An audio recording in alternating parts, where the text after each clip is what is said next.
সংস্কারের মাধ্যমে নতুন এক বাংলাদেশ সৃষ্টি হবে বলে মন্তব্য করেছেন বিএনপির স্থায়ী কমিটির সদস্য সালাউদ্দিন আহমদ। কক্সবাজারের চকরিয়া উপজেলা সম্মেলনে তিনি বলেন, ফ্যাসিস্টের উত্থান ঠেকাতে অব্যাহত থাকবে গণতান্ত্রিক চর্চা। এছাড়া জামালপুর ও ব্রাহ্মণবাড়িয়ার পৃথক কর্মসূচিতে পিআর পদ্ধতি নিয়ে কথা বলেন বিএনপি নেতারা। এলএমই সার্টিফাইড বিশ্বসেরা কপারে তৈরি ওয়ালস এন্ড কেবলস, যা আপনার স্থাপনাকে রাখবে সব সময় নিরাপদ। ৫.৫ বছর পর কক্সবাজারের চকরিয়া উপজেলা বিএনপির সম্মেলন। সকাল থেকে বিভিন্ন স্থান থেকে দলে দলে সরকারি কলেজ মাঠে আসতে থাকেন নেতাকর্মী ও পদপ্রত্যাশীরা। সম্মেলনে যোগ দেন বিএনপির স্থায়ী কমিটির সদস্য সালাউদ্দিন আহমদ।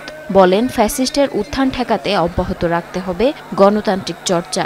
সরকারের মাধ্যমেই নতুন এক দেশ সৃষ্টি হবে বলেও মন্তব্য করেন তিনি।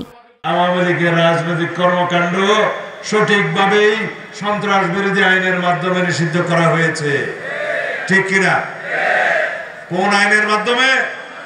সন্ত্রাস বিরোধী আইনের মধ্য দিয়ে আওয়ামী লীগের রাজনৈতিক কর্মকাণ্ড নিষিদ্ধ করা হয়েছে, বিকজ আওয়ামী লীগ একটি সন্ত্রাসবাদী সংগঠন।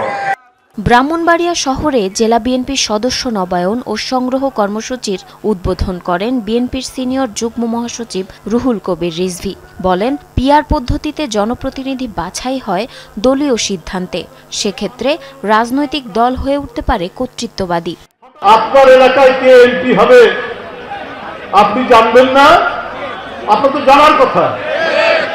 কে অত্যন্ত ভালো মানুষ, কে সাধারণ মানুষের সুখে দুঃখে আনন্দ বেদনায় আপনার কাছাকাছি আপনার পাশাপাশি থাকবে, সেই লোকটাই তো আপনি বাছাই করবেন। পিআর পদ্ধতিতে সেই বাছাইয়ের কোনো সুযোগ নাই। দীর্ঘ ৮ বছর পর জামালপুরে হয়েছে জেলা বিএনপি ত্রিবার্ষিক সম্মেলন। বিএনপির স্থায়ী কমিটির সদস্য ইকবাল হাসান মাহমুদ টুকু বলেন, জনগণের জানা প্রয়োজন তার এলাকায় এমপি হবেন কে। যে নেতা জনগণের কল্যাণে কাজ করবে, মানুষ তাকেই বেছে নেবে। পিআর নয়, চিরচেনা নিয়মেই ভোট দেবে মানুষ।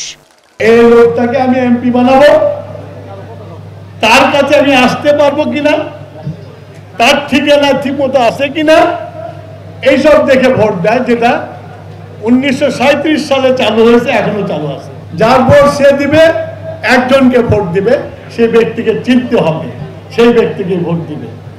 পিআর টিআর মানুষ খায়ও না, পড়েও না, বিশ্বাসও করে না। আগামী নির্বাচন নজিরবিহীন, সুষ্ঠু ও গণতান্ত্রিক হবে বলে 3 জেলাতেই আশা করেন বিএনপির কেন্দ্রীয় নেতারা। পিআর পদ্ধতি হচ্ছে জারিন অর্নি, যমুনা নিউজ।